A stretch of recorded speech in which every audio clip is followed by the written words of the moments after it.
This is Flipping the Script podcast, the soon-to-be #1 leadership podcast for purpose-driven leaders and great guest experts who give us a unique insight into what leadership looks like behind the scenes. I'm Shalia Stafford, your host, and I'm committed to helping you lead your challenges using leadership strategies to gain new perspectives, fuel your growth, and transform the way you execute on your success.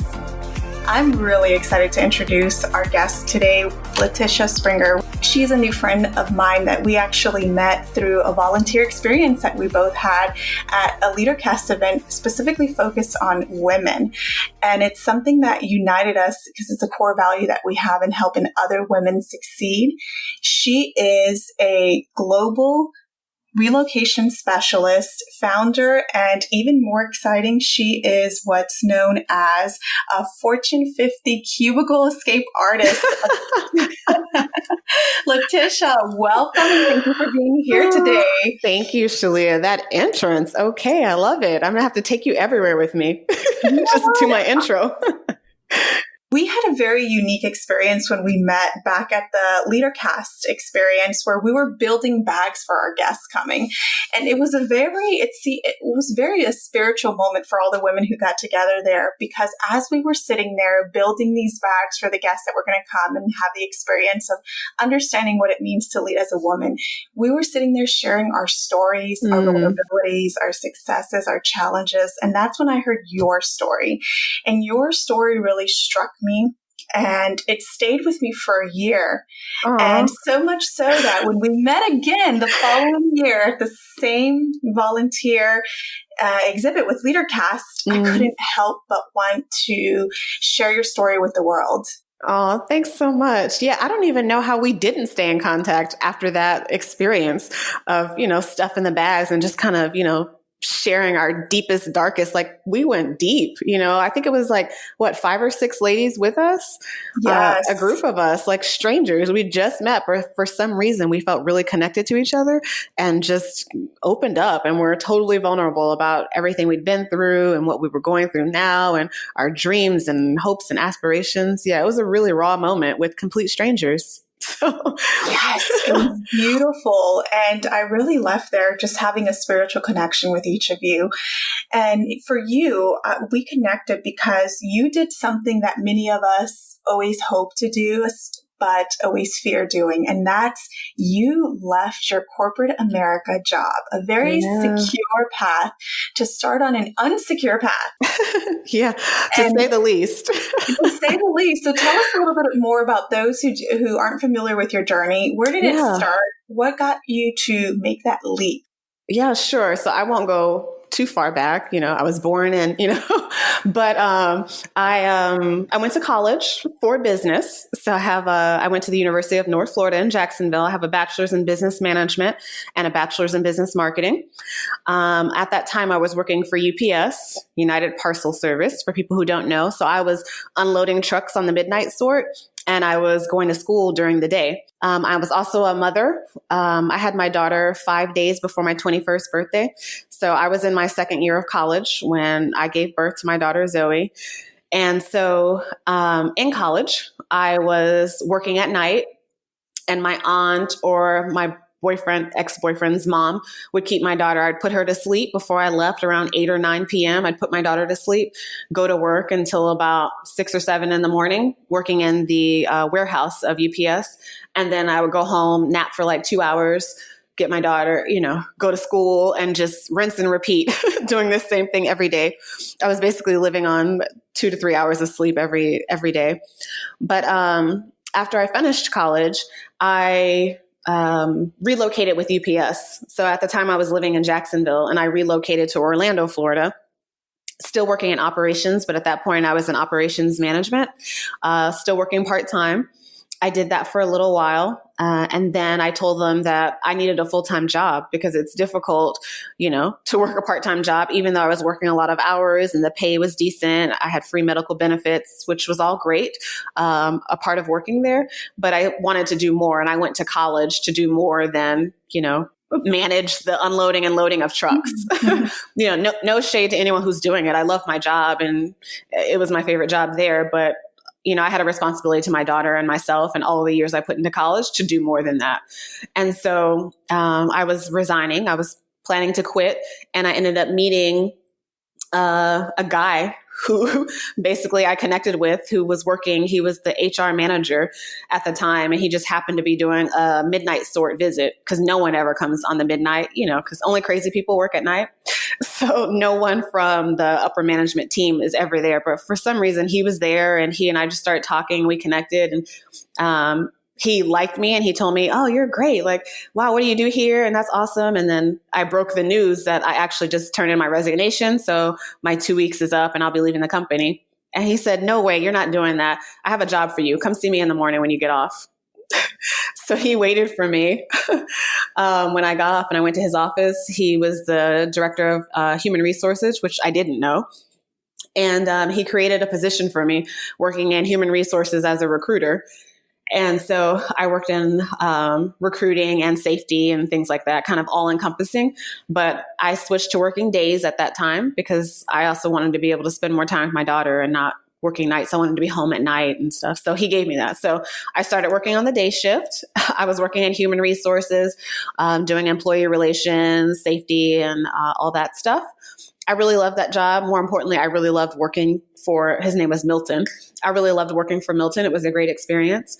And a couple months into that, he's like, "You're doing really good at this job, but I think you have a great personality. Like, you're sales all the way. You should work in sales. I'm going to introduce you to the director of sales, and you're going to go to sales."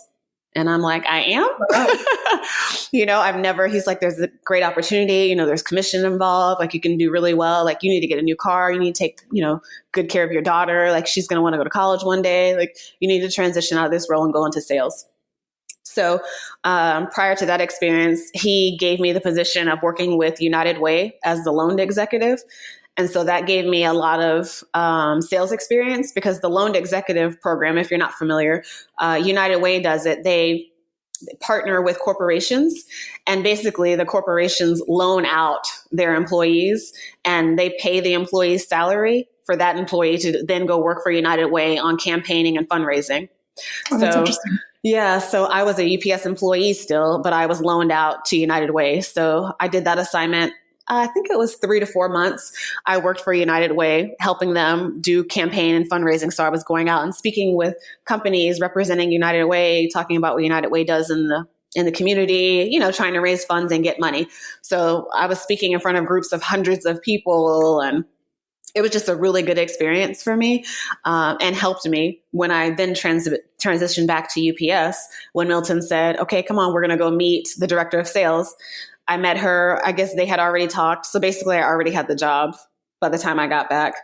So I then switched to business development, and I worked as an account executive, managing UPS accounts, helping clients, get all of their business needs done for shipping and solutions, technology solutions and shipping through UPS. I was their point of contact, and I did that for a few years. And actually, at that time, I had moved from Orlando to Tampa with that job. So I went from Jacksonville to Orlando to Tampa. I did that job for about 3 years with UPS. And then I transferred to Atlanta to the corporate office, because sales was it was a lot of work, a lot of hours. And at that time, my daughter was maybe 5 and 6, 4, 5, 6, 7, somewhere in that age range. So she was still really young. And, I was just working a lot. You're basically never really in an office. You're attached to your laptop. And so you're working like all the time. And so while I was making good money and it was a great experience and great learning opportunities, it was not the lifestyle I wanted, So I just got to a place where I wanted to do something more, I thought, in a corporate setting. I didn't want to be a road warrior anymore. I wanted to get an office job. And in the district, there aren't a lot of office jobs because most of the professional positions were at the corporate office, which was in Atlanta. And so I put in a request to transfer to Atlanta. At that point, I have a bachelor's in business management, a bachelor's in business marketing, years of operations experience. I also have human resources experience and business development experience, right? I'm saying this to say, they told me that they had no jobs for me in Atlanta. Wow. And that was the first excuse. And then the second one was that they lost my request to transfer. So I had to reapply for my transfer. And ultimately, it just came down to me going to Atlanta. I used my vacation time. I went to Atlanta. I interviewed with just random people I had found through the office email. I was just trying to find people who were located in Atlanta to help me connect with other people so that they could get me interviews. And I reached back out to Milton, who was the guy who brought me from the warehouse job to HR. And at that point, he had been promoted to a staff manager. And so he was working in and out of Atlanta. So he knew the human resources people in Atlanta. And they lined up some interviews for me during my vacation to interview at the corporate office. And so by the end of my weekend, I had accepted a position in the customer service centers, the UPS customer service centers in Atlanta in the corporate office. And I gave notice to my job down in Florida that I accepted a new position. And they kind of did all the behind the scenes stuff to get me moved, basically to take me from my sales position because they weren't going to let me leave. I was one of their top salespeople and they didn't understand why I didn't want to stay there, why I wanted to do something else. So they just wanted me to stay. So I didn't do a lot of the work to get myself moved because my new manager at the Atlanta office basically did all the work. I didn't have to tell them why I was leaving. Atlanta basically told Florida, we're taking her. Here's her last day. Yeah, she's coming here. We've hired her in this position. Her start date is this. So then I moved myself to Atlanta. My daughter was finishing school. I just really wanted to wait for her to finish. So she finished. How old was she at this point? When we moved to Atlanta, my daughter was 6. My daughter was 6 when we moved to Atlanta, 2007. Is that right? Yep. I moved to Atlanta in 2007. My daughter was 6. She was born in 2001. So yeah, we moved here. She started in summer camp and all that stuff. I started in my new position. It was actually an engineering position, which I had no engineering experience. But for me, what got me the job was 1, the relationship. 2, they liked my energy. And 3, I'm a super nerd and I have an affinity for numbers. And so one of the questions that they asked was, how many packages per day does UPS ship? I didn't get the answer right, but I was closer than anyone has ever gotten, they said, because I had a general understanding of the operations because I had so many years in operations. So I know how many packages, approximately come through my building, and I know how many buildings there are, so I was able to get close. So for me, they told me that was one of the things that helped solidify the position. They knew they wanted me. And because I came with a background that was different than most of the people that were in corporate, because most people who work in corporate have never worked in operations. They have never done any other job. They get hired off the street and they come into a corporate position. So I was offering a different perspective on the company. So I worked as an engineer, industrial engineer, for about 3 years in that Atlanta location in Sandy Springs. And then I did a lot of different jobs in that role. I won't go into that. I get bored easily. So they kept me entertained by allowing me to get on different projects and do different things. I just wanted to learn as much as I could and see as much as I, just experience as much as I could. So they allowed me to do that and just, kind of let me just go, basically. But ultimately, I still wanted to do more. And I also wanted to get closer to my house. So I was living in Alpharetta in the suburbs north of Atlanta, and I was driving down to Atlanta every day. So it was about a 2-hour commute each way with traffic. It's only about 30 miles, but traffic is ridiculous here. Yes, it is. Yeah. So it took a long time. So for me, it was a lifestyle change. At that time, my daughter was finishing elementary school. And I'd heard from other parents that, middle school is a challenge. So I wanted to be a little bit closer and to be able to be, just more involved. Yeah, more involved with my daughter. Because most of the time, by the time I got off of work, at the Atlanta office, I barely made it in time to pick her up from daycare before they closed. Like she was always the last kid to get picked up. And I had to drop her off early in the morning because I had to be to work, by 8 at the latest. So that's what it looks like to be a working mother. Yeah. And I just didn't want that anymore. I needed to still work because I am a single mom. And at that point I had a house in Alpharetta. So, I have a mortgage, I have a kid to take care of. So I couldn't quit my job. But I did want to get some more of my life back. And so I decided that if I just didn't have to do that commute, it would make my life a lot easier and I would get back a lot of time, that I could spend with my daughter and doing other things. So I, again, went to my network, to people. And one of the guys that I was working with, at that time, he was no longer with the company or in the position with me, but I used to work for him. And he knew some people that worked in the Alpharetta location of UPS because he started there. He started at the Alpharetta location where I wanted to go. And so he reached out and gave a recommendation for me for a position in the Alpharetta location. So I interviewed and I got the job. And so then I transitioned to a role in the UPS's supply chain solutions, working as a transportation engineer. Again, for them, I was offering something different because at that point I've had, I have 2 bachelors, I have operations experience, I have human resources experience, business development, and industrial engineering. And so now I'm transitioning over to be a transportation engineer managing supply chain solutions, which was new for me, but hey, I was with it because it was literally walking distance from my house. It's actually funny because when they called me to tell me I got the job, that they wanted to offer me the job, I just said, I'll take it. And Mike, my old manager, he was like, don't you want to know how much we're offering to pay you and like what comes with it? I was like, nope, doesn't even matter. Like, I'm good. For me, it was just, I'll be closer to my daughter. So closer to home, so it didn't matter. I knew for me, I valued not the money, but the improvement in lifestyle. So I actually accepted that job without even knowing how much I knew I was going to get paid more because it was a higher grade than the grade that I was in. So I knew it would be more. So that was fine. So I accepted that position and I stayed in that role for a few years. And then I just kind of looked around and realized that I had a really great life. I had a house, I have a stable job. My daughter is in, top schools. We're not wanting for anything. I've got money in the bank, but I was absolutely bored, totally unsatisfied, unfulfilled. Like I had crafted the perfect life for someone else. It just wasn't me. And so I decided that I needed to make a change, like a drastic change. And so it was 2012 when I started plotting my exit. And I started in grad school. I wanted to get an MBA because I wanted to have a fallback, a plan B, because I felt like my background is business. I love business. And if for whatever reason I needed to get a corporate job, or even when I went into future endeavors as an entrepreneur, I wanted to have that business experience. And I wanted to have those 3 letters behind my name. Right.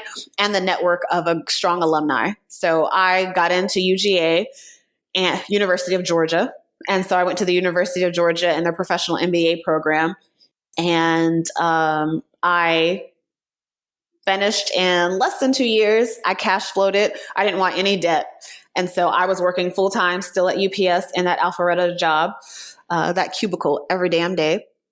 And not eating out. My mortgage was super low because I got a really cheap house in an amazing area.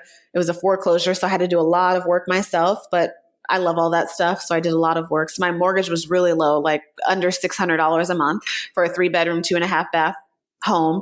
So I had low living expenses. My daughter was now in middle school, so I didn't have daycare expenses.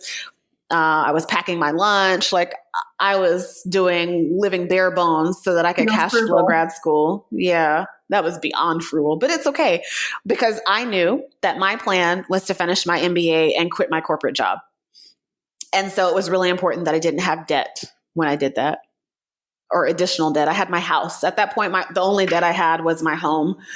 And I didn't want to get any more debt because I wanted to have the freedom to make decisions based on what I wanted and not my financial needs.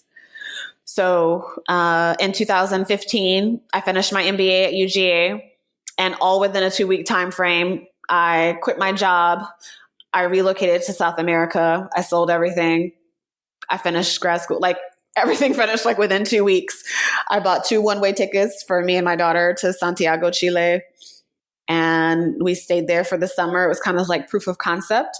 Would we like this life? What's it like living abroad? What's it like to travel? Because prior to that, we hadn't left the country. And so I was just kind of leading up to this, preparing my daughter. We would watch Parts Unknown and, all these Anthony Bourdain shows and travel shows and, just kind of dreaming, like, what would this be like? And what if we lived here? And what if we did this? And wow, wouldn't that be cool? And just kind of helping her kind of get on board with, we're really going to do this. Like, what would that look like for us? Because she was really hesitant. She was thinking, what about my friends? And I don't want to leave my school and, all the kids stuff. And how old was she at this point? When we left, she was in her freshman year of high school. Oh my goodness. This must have been very terrifying for her and perhaps for many of the audience that's listening at the moment. We're thinking just quitting our jobs in itself sounds like a big leap to take. But not only did you quit your job, you went international. Yeah, there was no other place to go. like I used to sit in my cubicle. I had nothing in my cubicle. By the time I got to my near departure date, there was nothing in my cubicle except my docking station for my laptop and a huge world map that I would just sit and stare at the world map all day while I worked in my cubicle. Like for me, that was all I wanted. And I'd be listening to podcasts of people traveling, listening to travel shows, like in my earbuds while I was working in my laptop, in my cubicle. Like that was the only thing I wanted to experience. And living in Alpharetta, we were like in a little bubble. I didn't like how my daughter was growing. Like I didn't like who she was becoming. The sense of entitlement, the limited worldview, the, bratty teenage American is what she was becoming. And so I just felt like I needed to shake up her world. She needed that. We needed it. So tell me, why was travel so important to you? Travel is important because I think it pushes you in every sense of the word. Like for a lot of people, they think, oh, it would be uncomfortable. What if you don't speak the language? What if you don't eat the food? What if you don't know anyone? All of those things, I think, are requirements for growth, and you can't get that in the safety of your daily routine and the safety of speaking the language. Like, I don't think, and perhaps you can dabble in some of those experiences, but nothing is going to shock your system and require you to grow leaps and bounds than being in a foreign place and making it happen. And I wanted that for myself.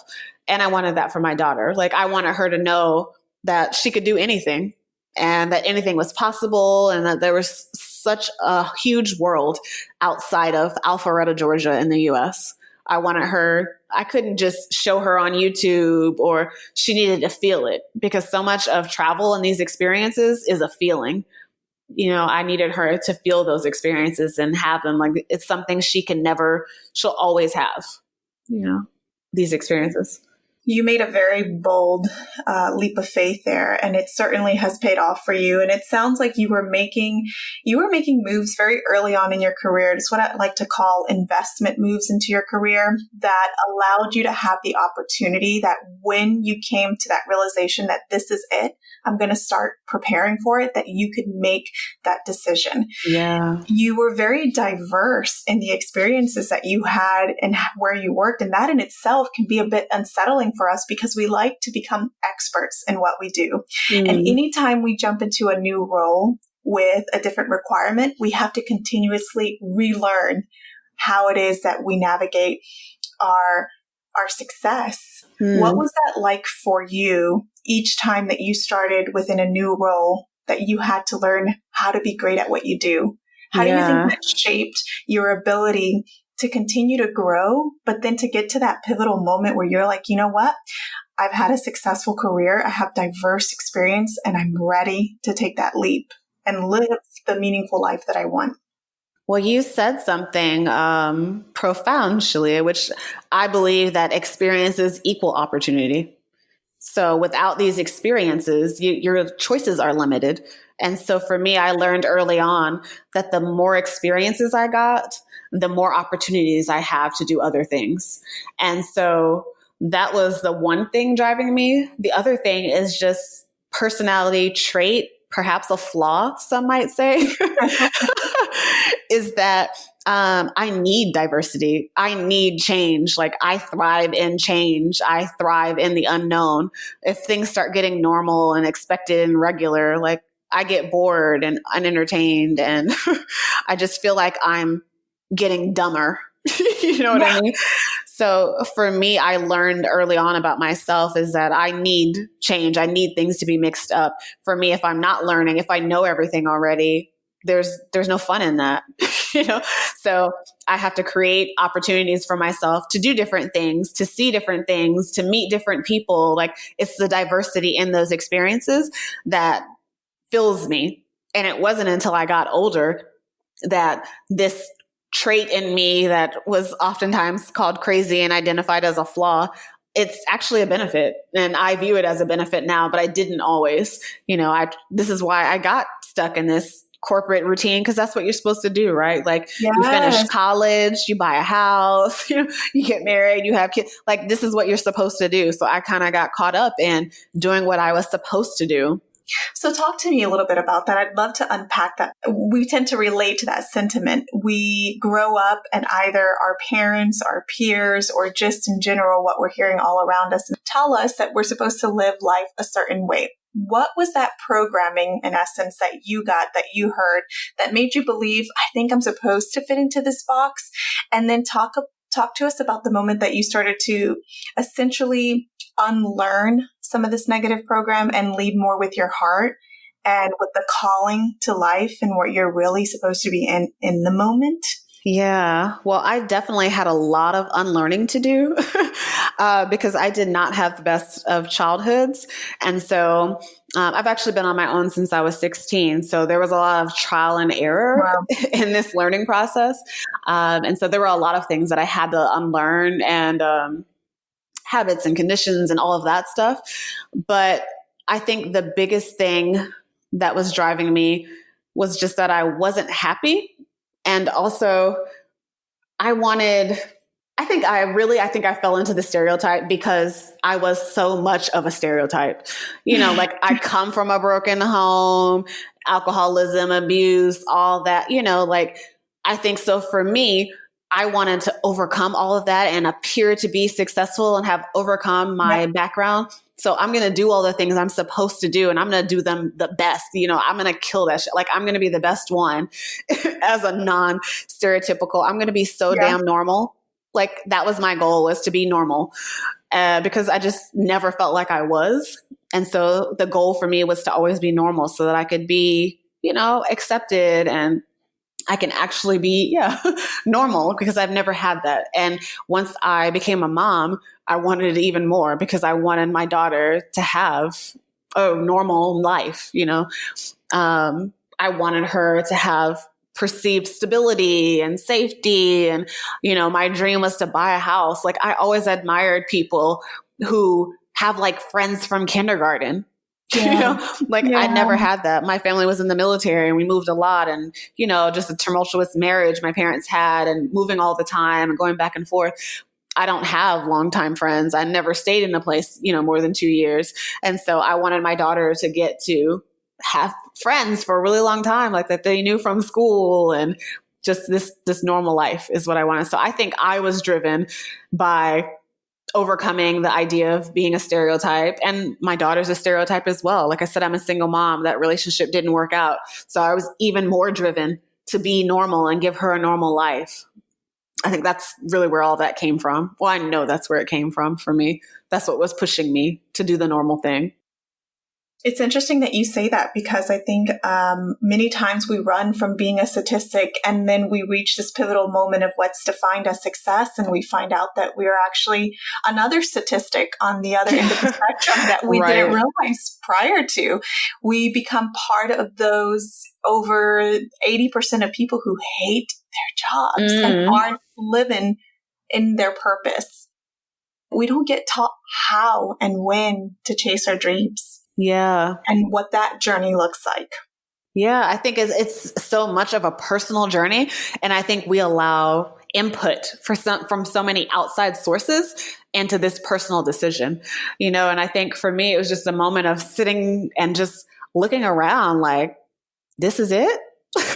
like, this is it. Like, I did all of this work, working 2 jobs, like getting bachelor's and master's and career move after career move, like for this, to say that I have a car and a big house and whatever, like this is it. That's what truly defines you as a leader, is that the impact that you're seeking to create isn't just in that materialistic aspects of life. It's you want to create true impact in those around you. Yeah.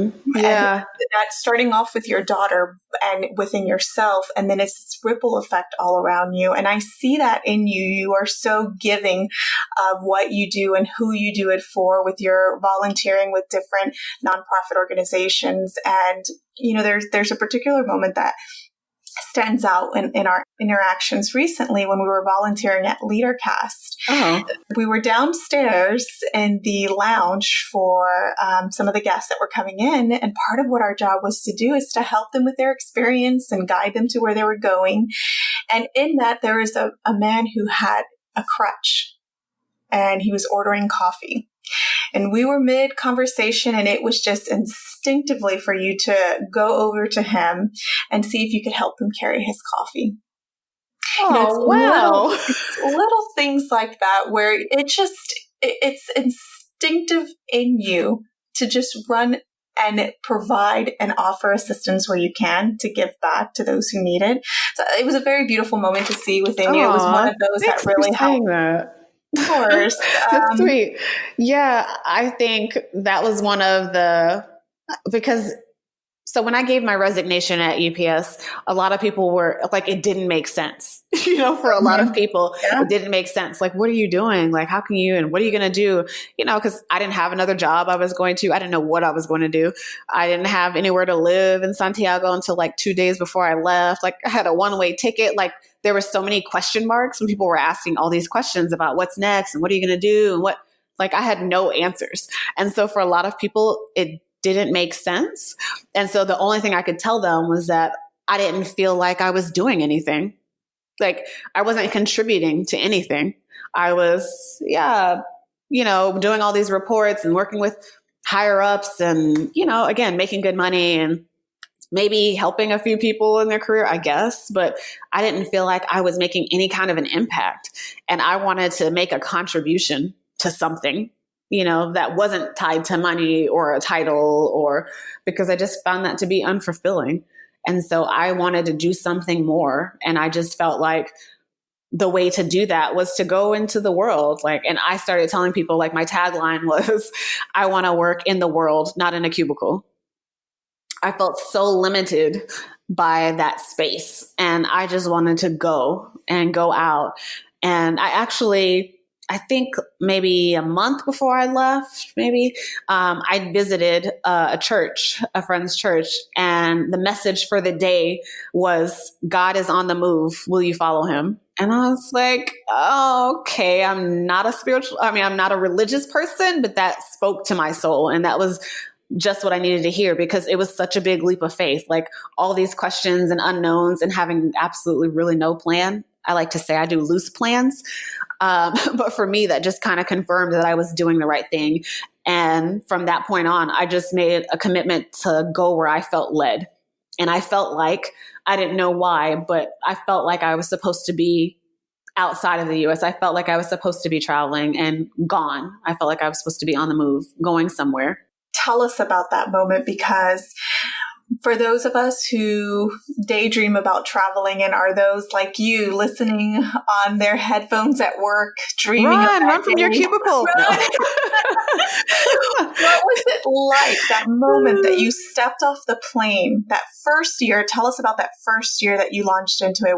What were your biggest challenges, your biggest fears, the things that we typically don't hear about? Yeah. That you had to overcome and that you had to experience in order to lead you into what would come to be your next year and your new growth. Yeah. So I started the journey in Santiago, Chile, like I said, because actually in UGA's MBA program, the reason, or one of the main reasons I chose UGA's professional MBA program is because they have an international residency that allows their professional MBA people to go abroad and learn about doing business in other countries. And so for my senior year, the location was Santiago, Chile and Argentina. So we went to South America for 2.5 weeks. So going into that trip, I thought where I wanted to live was Argentina. So I had apartments lined up, to go visit while I was there doing my international residency. And all this stuff lined up because I just knew Argentina was going to be it, because I had Googled and, done all this research and it looked amazing. But when I got there, I found that I didn't actually like Argentina. And I just loved Chile. And so I knew when I was headed back to the US at the end of the residency that I was starting in Chile, that's where I was coming. And I didn't know, prior to that, I didn't know where I was going. I just knew I was quitting my job and I was going somewhere. I hadn't had a location. But because of just, golly, Chile, it's very much a vibe. So it's hard to describe, but it's such a cool place. The people are amazing. The food, the culture, the architecture, just the vibrancy of that city just spoke to me. So I knew that's where we were going. So at the end of the residency, when I returned to Atlanta, that's when I resigned. Everything just kind of happened. I bought my one-way ticket and my daughter and I left like 3 days after my graduation ceremony. And just going into Chile,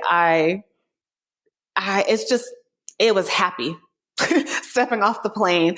It's a relief. It's happiness. There was such a burden lifted, even though, again, like I didn't really have a plan. I met a few connections in Santiago, but I really didn't know anyone. Like I just met these people. So I didn't have any connections. I didn't know a lot of things. But I was just so at peace. And so the first 3 months, actually, I didn't even work. I just detoxed for 3 months. Like I spent time with my kid. Like we had 2 apartments. The first apartment we lived in had no Wi-Fi, no TV, nothing. Like we were in the middle of the city with no connection really to the outside world. We just had to go out and experience the mountains and the beaches and everything that Chile has to offer. And when we went back to our apartment at night, we played cards, we did puzzles, we like joked around on the camera. Like we just spent time together. And at this time, my daughter was 15. And so anyone who has a teenager, especially a teenage girl, recognizes that that's not the easiest time for mother-daughter bonding. That's a bold move in itself. But again, like the whole premise was to shake up her damn world. And so I knew that it needed to be totally different than when she was used to. But we just loved it. And it was funny because just a few weeks ago, she was telling me that was one of her best experiences, that going into it, she was so mad and so bored at first, because we didn't have Wi-Fi and like, why'd you give us an apartment that didn't have Wi-Fi? Like, now what am I going to do with myself type stuff. But being disconnected was just so great. And she was, just fondly reminiscing about us doing puzzles on the floor and like napping until 2 p.m. Like we were like in complete sloth mode. And we were just eating good food and surrounded by great people. And I literally went through just a huge detox emotionally, mentally, physically. Like my skin was clearing up. Like I had a big breakout at first, but just all the toxins coming out of my body because the food is so clean there. The food, the water, just everything is just fresh. So I went through a lot of detoxing in the first couple months. But then, it's just It was great. Just a great way to live. And so I knew from that experience that I wanted to continue traveling. So I had given myself 3 months. That was the summer. My daughter had finished 8th grade. And so we took the summer to stay in Chile. And then we had to return because I hadn't developed a plan yet for what I was going to do for her schooling. So we had to go back. So we came back to Atlanta for her to do her freshman year. And that's when freshman year of high school, I'm sorry. And that's when I set out to craft a plan for us to just stay gone indefinitely until we decided we wanted to be back. And at that point, my daughter was then on board. So it wasn't me pulling her, dragging, kicking, and screaming like I did the first time. And so she agreed that she would be happy with going as well, as long as we went to Belgium. Like that was the deal. Because when she was in 5th grade, she did a book report on Belgium and she learned about the chocolate and, all of that stuff, mostly the chocolate, mostly the food, the chocolate, the waffles. She enjoys food like her mom. So for her, as long as we got to go to Belgium, she was down to go. And so cool. I said, we'll do it. Belgium's on the list. Like, we'll make sure we visit Belgium. So I spent that year working and like just odd jobs. I didn't really go to corporate. I was not going back to corporate. So what were you doing for work at that time? Odds and end jobs, consulting. I did a lot of temp work, project-based stuff, anything I needed to do. Found a way to make it work. Yeah. Anything I needed to do. Yeah. Driving Lyft, cleaning houses, like all of it. I've done all of it. How did that feel? Because for most of us, we take so much pride in becoming experts in our craft that we tend to forget the artwork of what it is to be able to do anything to live the life that you want and to live it in purpose. How was it to go from here you are highly academic, you have an extraordinarily background, a professional experience in your career, you've moved up the ladder, and now you've made the shift. How was that on your mind and your heart? I think I was being so much led by my heart. It didn't even really matter what was happening in my mind, to be honest. I didn't give much thought to that. I didn't care anymore about what I thought or what was expected or what I was supposed to do. Even to myself, the internal talk about, well, really, should I do this? Like, what am I supposed to? I didn't do any of that. I was just so strongly led by my heart that none of the other stuff really mattered. For me, as long as I was able to make sure my daughter was fed and we had a roof over our head, I was doing my job. And I also learned during that time how important it was that I'm happy. So how important it was to my role as a mom that I had happiness. I didn't realize how I was impacting my daughter by working a job and having a life that I wasn't happy with, how much that affected our relationship and what she was modeling as a, growing woman herself. And that wasn't something I wanted to model. And so I liked who I was becoming as an independent, and I liked who she was becoming from seeing me being independent and her becoming independent as well. And so I wasn't willing to go back to that. So for me, it didn't matter what I had to do. I wasn't going to regress. So for a lot of people, it might have looked like driving Lyft and whatever was a step back or a step down or whatever. But for me, it wasn't, because I had taken such a leap in lifestyle and happiness and all of that for me, it would have been a downgrade to go back to corporate. So I wasn't willing to do that. So you come in with this very distinct global lens, right? Going beyond the borders and the barriers, as you say. What would you say has been the biggest thing that you learned about culture and diversity that we don't have here in the United States? Good grief. We only have an hour, Shalia. I always tell people because they ask what was the best experience or what was the biggest thing you learned, whatever. There's just so much. There are so many rich experiences and so much you learn just from being out there. You don't even have to have a plan of what you'll learn or what you seek to learn. You just land somewhere in a foreign place and you're going to learn so much. And so I think for me, maybe the biggest thing I learned was that, and it's super cliche, but it's the truth, that we're actually not very different. Yes, maybe we're in different countries and different religions and different color, but fundamentally we're all the same. And so I found myself having the same conversations with different people on a different continent that I just had last month in Africa, I think from the travel, I learned just how connected we are as individuals and how alike we actually are. And I think, again, the striking thing for me was having these same conversations with different people in different cultures. Like for so many people, family is fundamental, struggling with career, balancing motherhood and work. Like that's not unique to America. That's not unique to white women or Black women. That's everywhere. And so just to learn that these people in these far-flung places are having the same experiences that I have or people that I know have had was really profound for me, because I think the world, and mostly media, especially American media, wants us to believe that we're all so different, that we have nothing in common. And like, whatever could you talk about with someone in Egypt next to the pyramid? Like, what do you all have in common? But we have so much in common.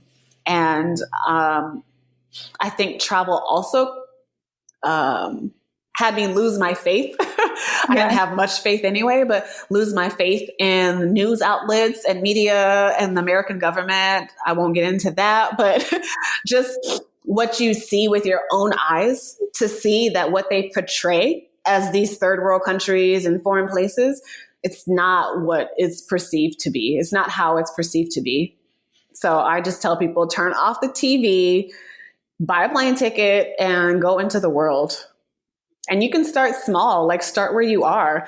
There's so many people, especially freaking Americans, who have never even left the city where they were born. Like, leave your city, like start small. You don't have to go to Asia. Like, take a day trip to a city outside of the area where you're from. The biggest thing is like getting comfortable with being uncomfortable. Force yourself to have new experiences, to stretch beyond what you know to be your normal. So it doesn't require a passport. I love what you just said, being comfortable with being uncomfortable. What does that process look like? How would you explain that process in the phases that you peel back the layers? When you first start to step into being uncomfortable, it's going to feel like this and it won't be perfect. And then it leads into this and then it leads into that. How would you say that that's been for you? Gosh, I've never thought of that, honestly. I think the biggest thing that people have to do if they're going to get with this idea of being uncomfortable and stretching themselves and really growing as a person, you have to get okay with the unknown. Like, you're not going to have the answers for everything. I guarantee. There are going to be so many things that you just can't know, and Google can't answer for you. So I think just getting comfortable with the idea that you won't know everything. I think so many people, if they don't have an answer, they just won't move. They just stay where they are. If they don't know what's going to happen next, or, if they go this way, what's there? Like, just go. You'll figure it out. Like, you have to have enough confidence in yourself and your own ability to know that whatever comes your way, you'll figure it out. And so I think the first step is just getting comfortable with the unknowns, because regardless of whether you decide to travel abroad or not, the idea of taking a leap and kind of following your heart, there are going to be a lot of question marks. And so if you're not comfortable with being in unknown circumstances, you're not going to be able to move forward to the next step, which I would say the next step is probably the planning. Because as much as people like to believe that I'm not a planner, especially my family, I drive them crazy. I do develop loose plans, but because I know from following my heart and going where I feel led, I know that things happen the way they're supposed to. And I like to leave room for the universe to kind of, take me where I need to be or put me where I'm supposed to be. So I don't do, hard and fast plans. I like to do loose plans. For example, I made a plan to go to Santiago, Chile. I'm going to be there from May 15th until August 1st. I would like to visit these monuments and, from Google, because I'm researching, I want to see that. I want to see this. I want to see that. So maybe then on each day, I plan to do one or two things. I don't fill my agenda with this, and this. And then after that, we're going to do this and we're going to eat here. No, we just go to the one place, we see, oh, are there any food places around? Who do we meet that has recommendations on the best places to eat around here? Other places that we should see while we're in the area that weren't on Google, that we just talked to a stranger who was the alpaca herder. And he said, while you're over here, you should definitely go to this place that I've never heard of and isn't on Yelp. So I like to leave room in my plans for the universe to come through, whatever that universe is to you, or whatever higher source that is to you, but something else bigger than you should be guiding the majority of your steps. And so I say, in the research process, make sure you leave room for things to happen as they're supposed to, because you can think you're the best planner in the world, but nothing is ever going to be worked out at your hands as good as it will be if you just allow the universe to do some of the work, most of the work. I love that. It reminds me about something that I constantly talk to with other mentees that I have. We tend to live in a very fear-based society, and it's normal to feel that at times. But when it controls us, that's where it starts to become an unhealthy way to live our lives. And instead of being scared of what could happen, I think the biggest fear is not having the tools and the awareness to respond to it when it does. Having that confidence and trust within ourselves is key to that. One of the things that I hear in your story that really stand out is you invested heavily in yourself in the beginning. Not only in your experiences, but in your education and how you were willing to really grow your expertise in every level of where you were at. And in doing so, with confidence who you are and what you're capable of. And when the time and if something happens, you know where to turn to, you know what to do. Well, not exactly, Shalia, because there's so much I don't know. But no, I appreciate you saying that. But I think the bigger thing is I'm confident that if I don't know where to go or what to do, I'll figure it out. Yeah. Like that's the bigger thing for me. I have confidence that I will figure it out because there's still so much I don't know. You have so many creative talents and skill sets about you. You also have the education behind you and the ability to set yourself loose to do what your heart guides you to do in your creative way, which leads me to ask the question, what do you want to do when you grow up? I hope to never grow up would be in my initial answer, which my daughter hates. But I think what I tell people now is that I do women's work. For me, I feel very strongly about benefiting women worldwide and making an impact.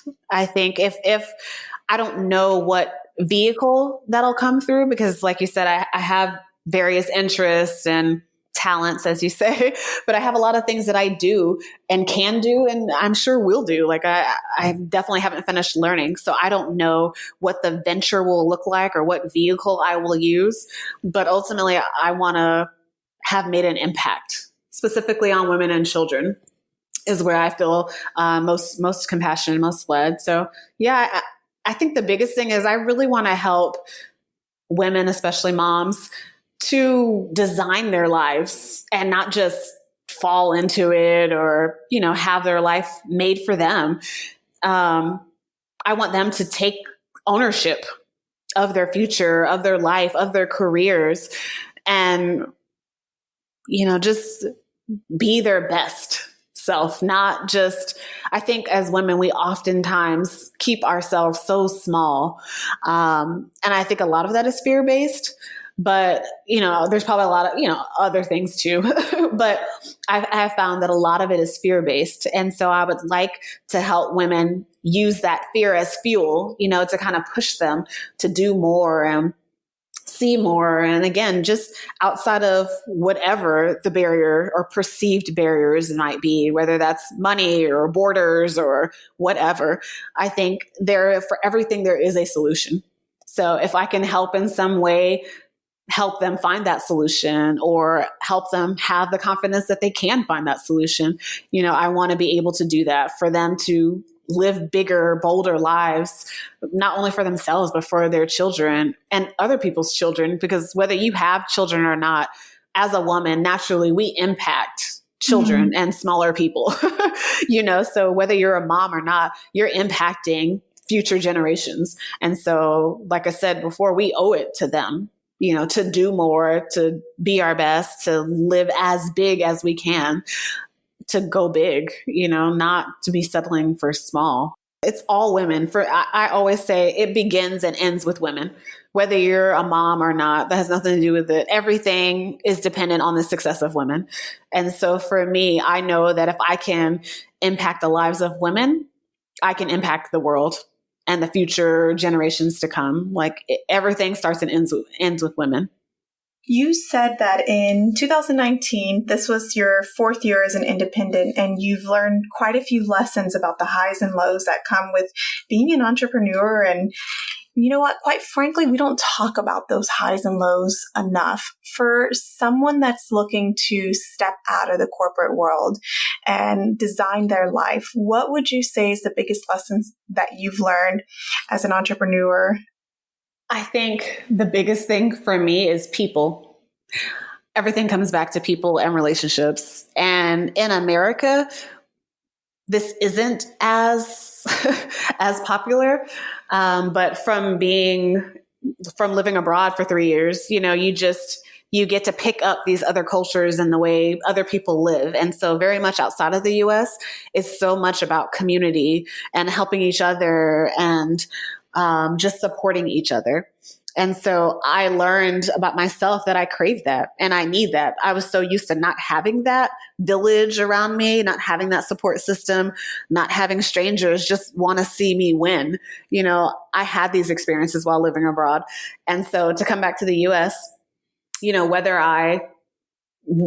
of what I do, for me, it always comes back to relationships and people. So I set out to make genuine connections with people. I don't care about what your title is or how much money you make or how much money I might make from engaging with you. If I don't feel a connection to you, I don't even have to be able to explain what it is I'm not feeling about you or why I don't want to continue a conversation or a relationship. If I'm not feeling it, it's done. Like there's no move. So for me, it's very much about people and connections and energy and trusting my gut are the things that I rely heavily on now. And so regardless of what realm that's in, whether that's my business life, my personal life, anything I go into, I'm led by, I say my heart, but that's also my gut, my intuition. I listen to those things and I go. If I'm in a space and it's beautiful and everyone seems to be having a great time, but it just doesn't feel right to me, I'm out.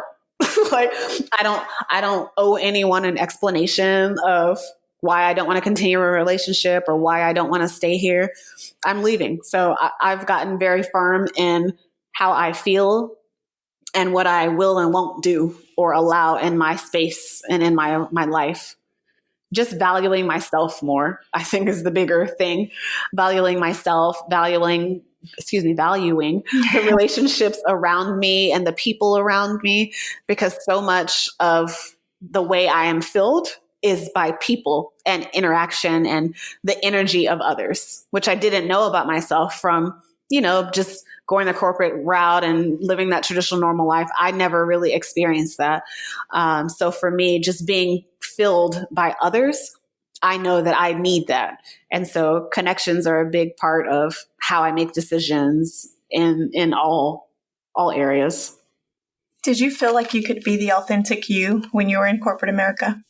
Absolutely not. No way. Which was an even bigger part because, right, you can't be led by your heart and be phony, So for me, there was no way I could have stayed in that environment because I had such a strong commitment to myself to go where I felt led and make decisions based on how I felt. The corporate environment just wouldn't fit that vision for what I had of my life. And so as much as maybe I might have wanted to stay, I couldn't have, because my commitment to how I wanted to live my life was bigger than what corporate could offer me. That's beautiful. Oh, thanks. That reminds me. That was the other thing I started telling people. Because again, everyone had questions like, what the hell are you doing? What do you mean you're leaving your job? Like, yes. like I was there for almost 2 decades, and that with that corporation, and I had a lot of great experiences and, opportunities and all of that. And I appreciate it. But for me, like, this was bigger than money. This was bigger than a title. Like, none of that was enough for me anymore. And I didn't know what I needed or what I could get. I just knew I wasn't going to get it where I was, So for me, it was just that there was nothing more they could give me or do for me. They actually offered me a promotion when I resigned, excuse me, but I declined it. And I also turned down multiple 6-figure jobs finishing up grad school because, as a part of finishing the program, they have recruiters contacting you and all that stuff to try to help line up a job for you for when you finish the program. But I turned down those positions because at that point, there was nothing money could do for me. I had money, and to that point, in full disclosure, like, obviously I was working, I had gotten used to living frugally. So I did cash flow my grad school program, which was $53,000. Wow. I did cash flow that. And then I was also saving money each month. So when I left my job, I had about $10,000 in the bank cash. Plus I had pulled a home equity line of credit on my home that I owned. So I had $45,000 sitting in reserve that I could pull on if I had to. So in total, I had, almost $60,000 that I knew if something went wrong, I had a little bit of time to figure it out. Like, I had a cash cushion to kind of give me time to figure out what I was doing until I worked it out. And was this part of the process of you planning to leave corporate America? You started to make this big strategic plan to make sure that it would work out? Absolutely, for sure. Like, that was the goal in anything I did. Like, even buying my house, like, I qualified for $400,000. I don't remember. It was ridiculous. I'm like, there's no way I'm getting that big ass house. It's just me and my daughter. Like, I don't need a $400,000 house in Alpharetta. Like, that's ridiculous. Mm-hmm. So even strategically thinking about where will my home be, yes, I do qualify for $400,000, but no, I don't want that much house. So even that process of, what's the smallest house I could get in this area I want to live in because I want my daughter to go to this school? What's the smallest house I can get? I actually went through 4 realtors trying to find someone who understood what I was trying to do and supported it. They were telling me, like, you're not going to get anything small. Like, this is Alpharetta. Like, the houses are big. Like, you're not going to get a small house. Nothing's under $250,000. Like, you're not going to find that. You have to compromise on your first home, because this is my first home. It's your first home. Everyone compromises on their first home. I wasn't. I had a school that I wanted my daughter to go to. I was only looking in that school zone. I wanted to be under $100,000, which is absolutely ridiculous. I know, but I wanted to buy a house for under $100,000. I wanted to be in a specific school zone, and really everything else I didn't really care about. I did want 3 bedrooms just for resale purposes. But other than that, I was open, so, but it was nearly impossible because the area I was looking to buy homes, the average home sells for $250,000 to $300,000. So again, all the realtors thought I was crazy. And so it was very difficult to find a realtor, but ultimately I did find a great lady, and I did buy a foreclosure, 3 bedrooms, nice. 2.5 bath, $80,500. Wow. In the school zone that I wanted. Yep. So I was thinking strategically from the beginning because I knew what my end goal was, because it looked crazy and impulsive to other people, but I had actually been planning this since 2011, 2012, what my next moves were going to be and what I wanted my life to look like going forward. So every decision I was making from 2011-ish timeframe was, but I'm going to quit my job and live abroad. Again, I didn't know what I was going to do, what it was going to look like, any of that, but I knew that that's what I wanted to do. So all decisions had to fit align with that vision. Oh, and that reminds me, if I could go back to something you said too about absolutely being strategic and getting these experiences and training myself. So even though I didn't know what I was going to do abroad, I knew that my background was business and what I love is business. And so from the international experience that I had with UGA, I knew that international business was going to be a big thing. It is a big thing everywhere else. It's kind of a big thing in America, but not really. But in all other countries, having international experience, it puts you ahead of other people. It is a differentiator. It is seen as a bonus. And it's becoming more so here in the US as well, but it's like a big deal in other countries that you have these international experiences. So for me, I just felt like it was a win-win. Even if I quit my job and I only lived abroad for a year because I ran out of money or I hated it or whatever, I'm going back with, I've got all this experience in corporate, I've got this education, plus I've got, 70 cities, 14 countries on 4 continents under my belt. Like, I think for a lot of people, that could still be valuable. And so I just viewed it as a win-win. I didn't feel like I was giving up anything or losing anything. I left on good terms in my corporate job. Everything was good. So what's the worst that could happen? I have to go back and get a corporate job. That literally is the worst thing that could happen. But I figure, like, what's the worst that can happen, or the worst that could happen? I would have to come back and get a job. So what? Like, I can find a job. Exactly. Because I had nothing to lose. It sounds like you had these rooted guiding values that help you prepare to step into this new journey that you had been planning for what it sounds like quite a while. Yeah. But I'm one of those people that I like to move in silence. So I like to be about it, not talk about it. And so I normally don't tell people what I'm doing or what I'm working on or what I'm planning. Like, the only people who even knew that I was planning to do this was my sister and my brother-in-law. They're the closest to me. So they knew that I had been working on this and this is what I was planning to do. But for everyone else from the outside, they're like, oh my God, you just woke up and decided you're going to quit your job and sell all your crap and live abroad. Like, who does that?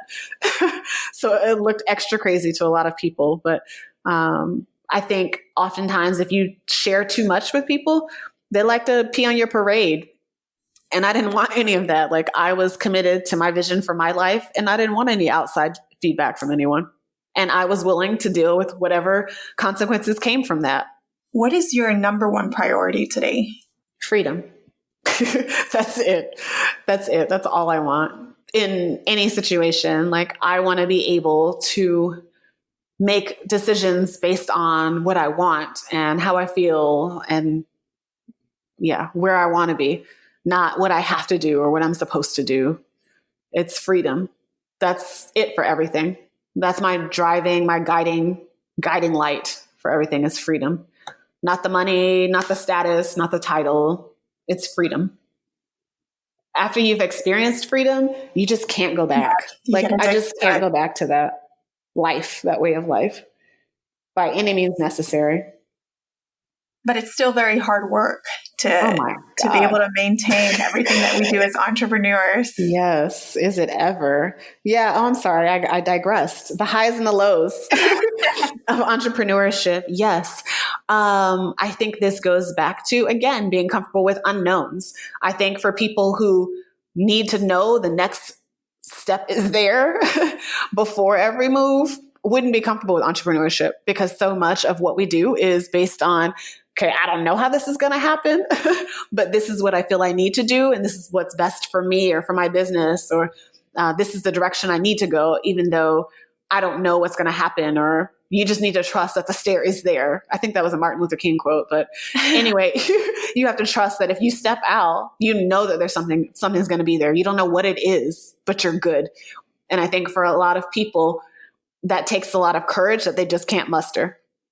But I think if you can get beyond that, you can handle entrepreneurship. If you have faith in yourself and faith in whatever being that you believe in, you're good. It all works out. There are highs and lows all the time. And not to mention, I think a part of entrepreneurship is recognizing that even these perceived lows aren't actually lows. And there's so much to be gained in these lows, and getting yourself out of those lows to see, okay, what am I supposed to be learning in this moment? What was your most challenging low that you've experienced in your life so far? In my life? In your life. Good grief.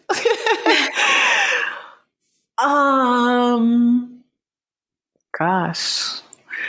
I would probably say returning to the US. Oh, to be honest. Yeah. And I've had a rough life, so that says a lot. Yeah, it does. But I think I actually just had this realization last week, listening to a podcast, The School of Greatness. Awesome podcast. I love him. I can't remember who he was interviewing right now off the top of my head, but he just wrote a book. Dang it. It was a good book too. Shoot. Anyway, he wrote a book and he was sharing basically how a lot of people view depression as like sad times in your life. You go through depression when you're sad or have a death or a loss of something. But for a lot of people, especially overachievers like myself, you experience Great Depression once you set this really big goal for yourself and then you achieve it. And then you're like, well, now what do I do? What's next? Yeah, what's next? What do I do now? Like I had this huge goal that I was working on for 5-6 years, crafting, the execution of this. I'm going to make this happen. And then I did it. And then it was like, womp, womp, womp. Like I had nothing else to kind of work for and live for and strive for, So I definitely slumped into a big depression when I came back here. And the other thing is too, I think a part of that was driven because when I was living abroad, I was living in North Africa and I had a family living in my home here in Alpharetta. I'd rented it out to them. And long story short, they decided they were going to stop paying rent. And then they decided they weren't going to get out of my house. So the reason I had to come back here was to evict them. So I actually had a ticket from Morocco to Santiago, but I had to change that ticket from Santiago to Atlanta because I had to come to evict these tenants who had been staying here for months and just were not going to get out. So I think a part of the reason that it was so traumatic was because it wasn't my plan, it wasn't what I wanted to do. And that process took so freaking long that by the time it was done, the whole tenant process, it was almost time for my daughter to start preparing for college. And so I didn't leave. And so we ended up just staying. She needed to, take the SAT. Right. And we were talking about dual enrollment and, essays and all the things she needed to do here, maybe doing some internships and stuff like that. So I felt like I needed to stay here by the time all of that was over. So all in all, I've been here a year in the US with no departure, which for me is very difficult. I have not been in the US this long for the last 4 years. And so for me, it was really traumatic and heartbreaking and just a really sad time in my life. And I was depressed for a long time. Like I just didn't want to do anything. Like I didn't want to be here. I don't like the way life is here. This idea of work all the time. And it's like a claim to fame or claim to status. Just tell someone you're busy. And Yes. I had just gotten used to living a different kind of life that I came to love. And the American way of life just is not the way for me. And I didn't see how I could be in America, but live in an un-American way. It just seemed impossible to me because it's a constant fight. It's a battle. Like you're literally every moment of being here is a fight to stand strong in your values and your commitment to the life you want to live, not the life you're supposed to live here. And so it took me a long time to kind of get past that and get up and be like, hell no, like I've conquered way more than this. Like, yeah, I have to be here, but I'm going to make this amazing anyway. Like, I'm not going to just crumble now. Like I've come way too far to let this be the end, So, but yeah, that was returning to the US was definitely the most difficult. I think one more thing. The other thing that made it difficult is that being in America is very lonely. We have a very individualistic society. And I had gotten so used to my friends and what I call my family now. Like I've gotten so used to that community around me. A lot of it was missing my friends, missing my village. I've been a single mom for forever, but for that time abroad, I had support with my daughter and other people looking out and helping and just this family network that I have never had before. And again, going back to childhood and not having a good childhood and being on my own since a teenager, I just never really had that family status. Yes. And I had that while I was abroad. Like these strangers treated me as family, took my daughter and I in and just, loved on us and poured into us and just amazing stranger encounters becoming family, and I miss my family. I miss my family when I'm here. Oh, and it's such an enriching experience to have the ability to truly say, what that feels like, to have a community of people around you that Who truly genuinely care. Mm-hmm. Yeah. So how has it been for you as an entrepreneur? It's really important for us to try to build those communities around us. I'm definitely working on, it's a continuous working process, building up that tribe. And you and I talked about it before, even seeing each other again. I'm like, how do we not stay in contact? Like, but just being so much more intentional about maintaining these relationships with people that I do feel connected with, or that I, just genuinely vibe with, being so much more intentional about maintaining those relationships, even if it's just a random text every week, like being, hey, beautiful, hope you have a great day, just trying to put more effort, because it requires more effort here until we, trying to get into the habit of having these relationships and then needing them, because again, like I said, I didn't know that I needed this until I had it consistently. So now I know that I need this. So for me, it's about being intentional about showing people how it could be, the community that we could have, the ways that we can collaborate and support each other, like how that feels.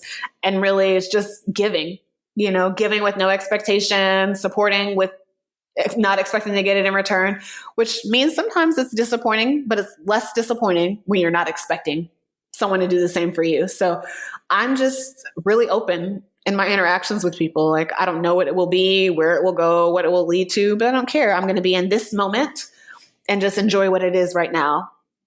And so I think even in entrepreneurship, or really even more so in entrepreneurship, and building these, you meet people all the time. Like, you're always out, you're always going to events, networking events and brunches and whatever else. You're always going to things and meeting people. And I always make a commitment to myself to just be present and be open. Like, that's my morning mantra. Usually includes, I am open. Whatever the other things around it might be, I always include I am open, because I just want to be open to whatever it might be, whatever it might turn into. Just being open and intentional is really my goal. So networking can feel awkward at times. We also have this idea that when we go network, we're going to meet someone who's just like us. Either they're an introvert, they're an extrovert, they love all the same hobbies, they have the same why as we do. How do you go about interacting with those who have differences than you? I think, two things that come to mind. Two things that travel taught me, which is why I always encourage people to travel. Again, even if it's just outside your city, but go somewhere. Two things. So the first is the ability to talk to strangers. So after being abroad for 3 years, especially living in countries where I don't even speak the language, for me, I don't have a problem talking to someone I don't know. Like, I think I may have had that reservation before. I mean, I've always been very social, but I have none of that now, because when you're in a foreign place, you have to rely on locals and people that you don't know. And just, especially when you're by yourself, you're going to be by yourself forever in that country if you never talk to people. And so for me, just being comfortable with talking to strangers isn't a thing now, because I've had so many experiences where I've had to do that in foreign and uncomfortable places. The other thing that travel has helped me with is embracing differences. Like, I don't want to have friends that look just like me, talk like me, have the same background as me. I learned from being in these other places with people that I seemingly had absolutely nothing in common with, that I have so much to learn from them and so much to gain from these interactions with people that I have absolutely nothing in common with. But then you also find that you do have stuff in common with them.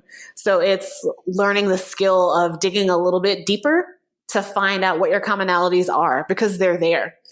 And so that's a skill that I've been able to master while traveling and living abroad. Like, I know we have something in common. Like, let's just keep talking. We'll find it.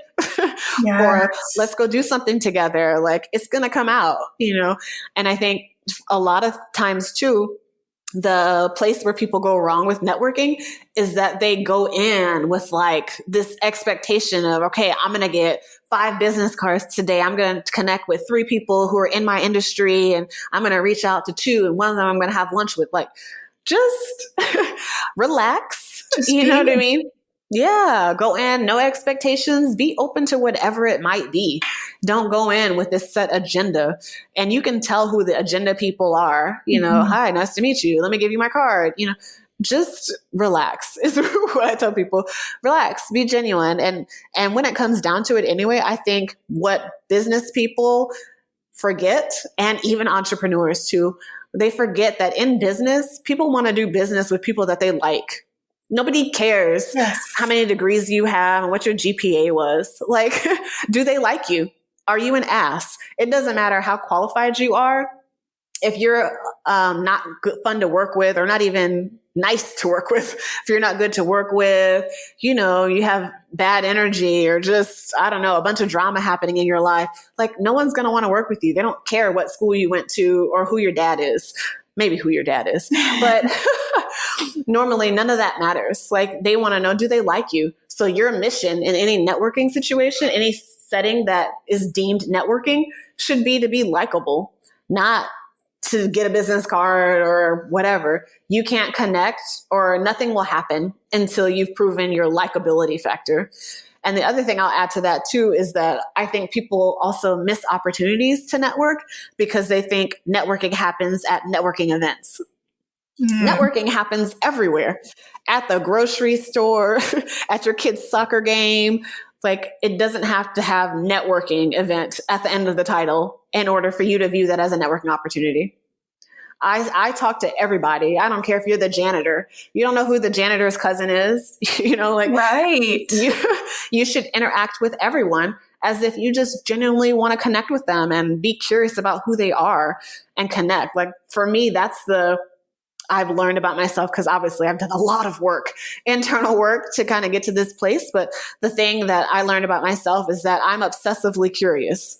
Like, I want to learn new things. I want to meet new people. I want to find out, where'd you go to school? How'd you get that middle name? That's interesting. Like, where were you born? Like, why'd you pick that color? Like, I'm just that person. I'm curious. And I think if you come from a genuine place of curiosity when you're interacting with people, it doesn't feel like forced networking.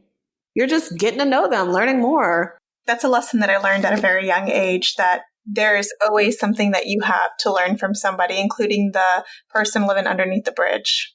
Absolutely. Yeah. And the other thing I think, if I could just add for networking, for people who have challenges with networking, the other thing is, as humans, especially Americans, we tend to focus more on ourselves, which is the wrong thing to do.